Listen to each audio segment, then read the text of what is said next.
Welcome friends. Today we are going to discuss zero group, जिसे हम 18th group भी कहते हैं।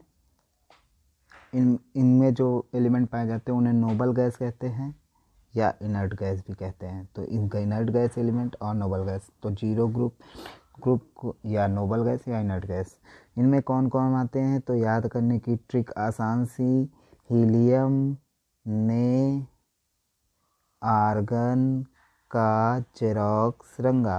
ठीक है, अब चलते हैं देखते हैं क्या क्या और आप देख सकते हैं इसमें। तो ठीक है, अब इसमें जब आएंगे तो हीलियम में 1s2 और नियॉन में होता है का एटॉमिक नंबर 10, आर्गन का एटॉमिक नंबर 18, क्रिप्टॉन का 36, जेनॉन का 54 और आरएन का रेडॉन का 86। तो इनका general electronic configuration NS2 NP6 होता है। तो जैसे नियॉन का क्या होगा, तो नियॉन है सेकेंड पीरियड का 2s2 2p6, argon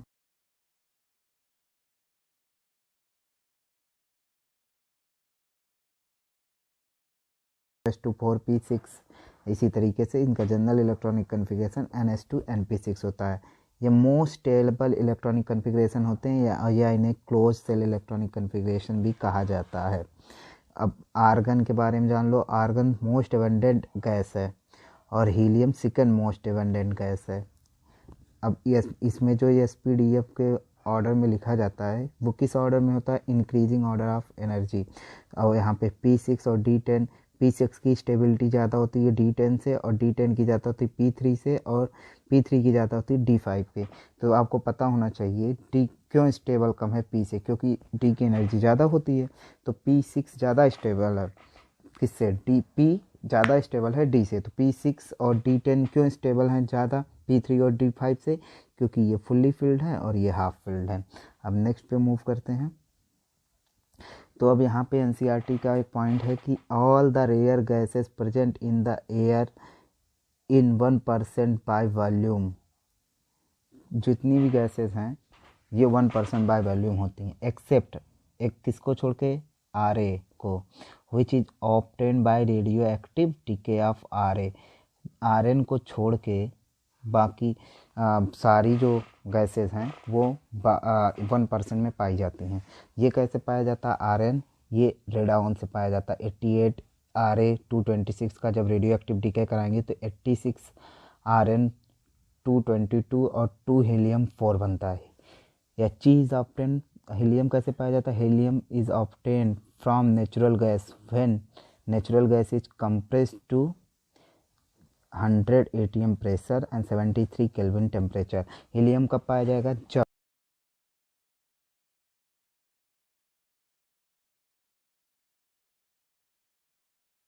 gas get liquefy except helium. ठीक, सभी गैस लिक्विफाई हो जाती हैं हीलियम को छोड़ के, और एंड 99% हीलियम इज ऑप्टेन, क्योंकि सभी लिक्विफाई हो जाते हैं। लेकिन जब कंप्रेस करोगे हीलियम को तो 99% हीलियम गैस बची रहेगी जो लिक्विफाई नहीं होगी। उसके बाद neon, argon, krypton and xenon are obtain by fractional distillation of air, क्योंकि ये एयर में 1% पे प्रेजेंट होते हैं। अब आगे चलते हैं प्रॉपर्टीज़। अब प्रॉपर्टीज़ को जब देखोगे तो सबसे पहली बात है प्रॉपर्टीज जो डाउन द ग्रुप इंक्रीज होंगी। तो प्रॉपर्टीज डाउन द ग्रुप कौन कौन सी इंक्रीज होती हैं, atomic radius, melting point, boiling point और ईज ऑफ लिक्विफिकेशन। क्यों, क्योंकि due to increase in van der Waals force और सॉल्युबिलिटी। ठीक है, तो शुरुआत और डाउन द ग्रुप इंक्रीज होती है तो sparingly soluble in water. Dipole induced dipole interaction increase होते हैं तो स्प्रैंगली सॉल्युबल इसीलिए होते हैं। ठीक है, और छठा point enthalpy of vaporisation down the group increase होता है, और एब्जॉर्प्शन ऑफ चारकोल भी इंक्रीज होता है। तो क्या क्या इंक्रीज होता है ये देख लीजिए, atomic radii, MP, BP, ease of liquefaction, solubility, enthalpy of vaporisation and absorption of charcoal. और वहीं पे आप देखेंगे प्रॉपर्टीज हुई डिक्रीज डाउन द ग्रुप, तो वो IP और आयनाइजेशन पोटेंशियल और इलेक्ट्रॉन गेन एंथैल्पी। ठीक है, और एक चीज़ ये जान लीजिए कि 18th ग्रुप के जो एलिमेंट है इनके पॉजिटिव इलेक्ट्रॉन गेन एंथैल्पी होती है। अब कंपाउंड, Xc के कंपाउंड के बारे में देखते हैं हम लोग।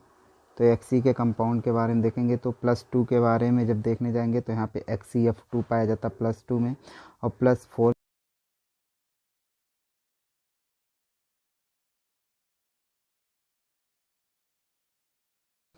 और XeO3 पाया जाता है। तो ये XeO3 के बारे में याद करो, XeO3 एक्सप्लोसिव सॉलिड होता है और इसमें 3 बॉन्ड पेयर 1 लोन पेयर होता है, और XeO3 का स्ट्रक्चर पिरामिडल होता है।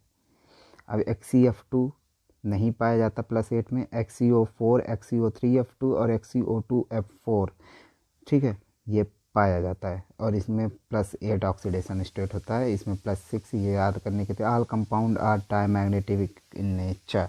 अब आगे जब बढ़ेंगे तो आगे जब बढ़ते हैं तो हम देखते हैं कि कैसे किसका क्या स्ट्रक्चर है, ठीक है। तो अब XeF2 में जब जाएंगे तो एक जेनॉन बनाएंगे। जेनॉन में कितने होते हैं? 8, ठीक है। इसमें 2 वो हो गए, F लग गए। अब बचा हमारे पास कितना है? 3 लोन पेयर। तो 2 बॉन्ड पेयर 3 लोन पेयर, तो याद करने का वेरी वेरी लेट। ये जब 2 बॉन्ड पेयर 1 लोन पेयर हो तो V shape, 2 bond pair 2 lone pair V shape, और 2 बॉन्ड पेयर 3 लोन पेयर तो लीनियर। तो इसका स्ट्रक्चर XeF2 का हाइब्रिडाइजेशन sp3d होता है और स्ट्रक्चर लीनियर। आगे बढ़ते हैं, XeF4 के बारे में जाएंगे। तो XeF4 के बारे में जब जाएंगे तो इसमें जो है देखेंगे इसका हाइब्रिडाइजेशन कितना होगा, तो sp3d2। क्यों? इसमें 4 लगा दो हो गया, तो बच्चा हमारे पास कितने? 2 लोन पेयर बचे, और 2 लोन पेयर 4 4 2 6, तो 3 2 5 1 6 sp3d2 हो गया। तो जब 4 बॉन्ड पेयर की बात आती है तो 2 केस होते हैं, ठीक है। क्या क्या? 41 और 42, 41 42। 4 bond pair 1 lone pair, 4 bond pair 2 lone pair. तो वेरी वेरी लेट पायल तिवारी सीधे साधे एसपी को, तो सीधे साधे 4 में SS और SP, तो इसको SP 42।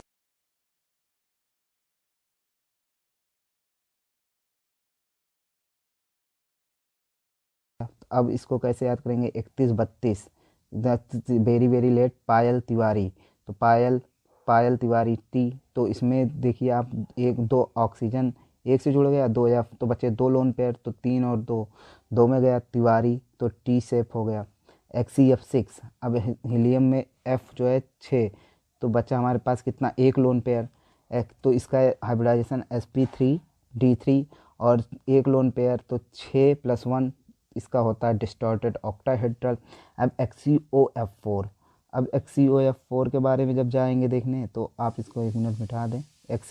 XeF4 के बारे में जब जाएंगे तो हमारे पास पता है यहाँ यहाँ यहाँ यहाँ यहाँ यहाँ यहाँ, तो XeO 2 इससे O जुड़ गया और F जुड़ गया, तो 1 लोन पेयर, तो 5 + 1 स्क्वायर पिरामिडल। XeO2F2, तो 2 ऑक्सीजन जुड़ गए, तो 4 कंप्लीट हो गए, F2 6 हो गए। तो इसमें कैसे होगा? 4 + 2 2 लोन पेयर बचे, तो ये सीसा शेप्ड।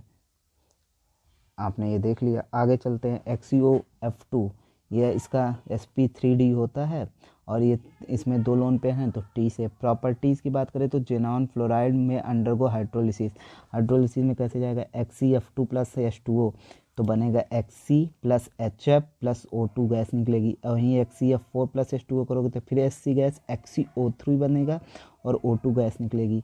वहाँ पे HF बन रहा था XeF2 के केस में, और XeF4 के केस में HF नहीं बन रहा है, और XeF6 के भी केस में HF बन रहा है। तो इम्पॉर्टेंट क्या है?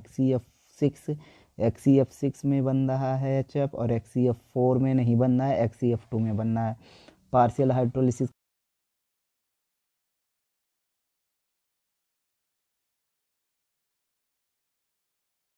CF6 जाता है पार्शियल हाइड्रोलिसिस में, जो बनाता है XeO2F2 और XeOF4। ये इंपॉर्टेंट है। Only KrF2 has been studied in detail of Kr RnF2, only RnF2 is. देखो अब जब आएंगे जेनॉन के बाद रेडॉन, हीलियम ने आर्गन, क्रिप्टॉन में KrF2 सिर्फ जाना जाता है, ठीक है। और वहीं पे RnF2 रेडॉन की में जाना जाता है। रिन रेडियोपाइड tracer technique, but it can not be isolated. Compound of helium neon argon are not known. बहुत इंपॉर्टेंट चीज़ है कि हीलियम नियॉन आर्गन के कंपाउंड नहीं पता है। तो इसके बाद अब आगे बढ़ते हैं, तो यहीं पे ख़त्म हो जाता है। Thank you friends.